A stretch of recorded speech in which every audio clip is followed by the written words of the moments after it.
Hello दोस्तों, मैं आज इस गांव में नया शिफ्ट हुआ हूँ और मेरे पास कुछ भी नहीं है। मेरे को ये घर दिया गया है जो कि टूटा फूटा है। और मैं घर के अंदर जाके भी दिखाता हूँ आपको। ये देखो गाइस, मेरे को किस तरह का घर दिया गया है इस गांव में। मैं बाहर जाके भी दिखाता हूँ। और मैं इन सबको नीचे दिखाने के लिए सबको नीचे दिखा कर रहूँगा। मैं अंदर जाता हूँ और फटाफट से नए कपड़े पहन लेता हूँ। और फिर मैं जाता हूँ शहर के लिए एक नई गाड़ी खरीदने के लिए। और यह है मेरा घोड़ा। मेरे पास शुरुआत में कुछ नहीं था, इसने मेरा बहुत साथ दिया है। तो फटाफट से इसके ऊपर बैठ के अपन शहर चलते हैं और शहर जाके एक नई गाड़ी लेंगे। इन सबको इनकी औकात दिखा देंगे, मैं भी कुछ हूँ। मतलब ये मेरे को कुछ नहीं मानते। मैं फटाफट से नए कपड़े पहन के शहर की तरफ जाने लगता हूँ। मैं रास्ता देखता हूँ, इधर से निकलता है। मैं फटाफट जाने लगता हूँ, दौड़ा दौड़ा। मेरा घोड़ा भी मेरी बहुत मदद करता है, बहुत मदद। मेरा घोड़ा भी मेरी बहुत मदद करता है। मैं दौड़ा दौड़ा जाता हूँ और मैं कुछ ही देर के बाद मैं शहर में पहुँच जाता हूँ। और फिर मैं घोड़े को शोरूम के अंदर ले जाता हूँ और उसको एक जगह बांध देता हूँ। और फिर मैं घोड़े से उतर के कारों के पास जाने लगता हूँ और फिर मैं कारों को देखता हूँ।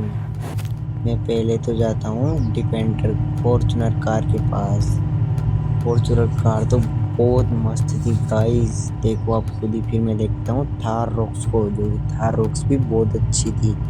पर इन दोनों का मुझे लगता है मेरे बजट में है नहीं ये दोनों। फिर मैं पूछता हूँ कि ये दोनों कार कितने की। ये बोलते हैं कि ये आपके बजट में नहीं है, आप कुछ और देखो। और फिर ये कहकर ये चले जाते हैं। तो फिर मैं देखने लगता हूँ तो मुझे एक और कार दिखती है जो कि थी बोलेरो कैंपर। मैं बोलेरो कैंपर को देखता हूँ, शायद ये मेरे बजट में हो। ये बहुत अच्छी कंडीशन में थी, बिल्कुल नई थी। और फिर मैं इसके लिए पूछने जाने लगता हूँ। और फिर मैं इसके लिए पूछता हूँ तो ये बताते हैं कि ये बोलेरो कैंपर आपको 2-2.5 लाख रुपए में पड़ जाएगी। और ये कहकर वो चले जाते हैं और मेरे से पैसे भी ले लेते हैं और डील डन कर लेते हैं। और फिर मैं कार लेने जाता हूँ। मैं बोलेरो कैंपर के अंदर बैठ जाता हूँ और फिर मैं बोलेरो कैंपर को लेकर घर चले जाता हूँ। मैं घर जा रहा था तभी मुझे याद आता है कि अपना घोड़ा तो वहीं रह गया। फिर मैं सोचता हूँ कि उस घोड़े को बाद में लेके आएंगे, पहले अपन इसको घर लेके चलते हैं। अपन भी दिखा देंगे गाँव वालों को अपनी क्या चीज़ है। फिर मैं जब लेके आ रहा था तो मेरी गाड़ी भी रास्ते में पलट गई, लेकिन उसे हुआ कुछ भी नहीं था। वो अच्छी थी। फिर वो सही, मैंने उसको खड़ा किया और लेके जाता हूँ घर पे। घर पे लेके जाने के बाद फिर से एक खड्डा आता है, घर पे लेने जाता हूँ मैं।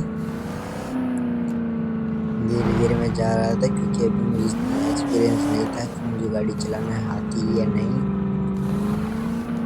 फिर मैं थोड़ी देर के बाद अपने घर पर पहुंच जाता हूँ। घर पे पहुंचने के बाद मैं गाड़ी से उतरता हूँ और फिर मैं अपने घोड़े के बारे में सोचता हूँ। और फिर मैं अपने घोड़े को भी लाने की सोचता हूँ। घोड़े को लाने की सोचता हूँ, फिर मैं गाड़ी में बैठता हूँ। गाड़ी में बैठ कर सोचता हूँ और फिर मैं घोड़े को भी ले आता हूँ थोड़ी देर में। और फिर मैं ऐसे ही कर रहा था तभी मुझे कॉल आता है सरपंच जी का कि मेरे आप कैंपर लाए हो तो मेरी बोरे को उठाकर मंडी ले चलो। तो मैं फटाफट से कैंपर घुमाता हूँ और मुझे बहुत खुशी हो रही थी कि मैं अभी गाड़ी लेकर आया था कि मुझे एक ऑर्डर आ गया। मैं फटाफट से चारों टायर चेक करके निकल जाता हूँ अपनी मंडी में, अपनी रानी को मंडी में ले जाने के लिए। मैं मंडी में ले जाने के लिए अपने कैंपर को सरपंच के घर पे ले जाने लगता हूँ। मैं रास्ते रास्ते जाता हूँ, धीरे धीरे जाता हूँ क्योंकि मुझे अभी इतनी गाड़ी चलानी नहीं आती है। मैं धीरे धीरे जाने लगता हूँ और फिर मुझे दिखता है सरपंच जी का घर। थोड़ी ही देर में मैं सरपंच जी के घर पहुँच जाता हूँ। सरपंच जी के घर पहुँचने के बाद मैं गाड़ी को ब्रेक लगाता हूँ। ब्रेक लगाने के बाद मैं गाड़ी को एक्सीलेटर खड़ी कर देता हूँ और फिर उनमें बोरे को अटैच कर लेता हूँ। तो वीडियो को टेस्ट करने के बाद आप पार्ट 2 देखने के लिए सब्सक्राइब करें।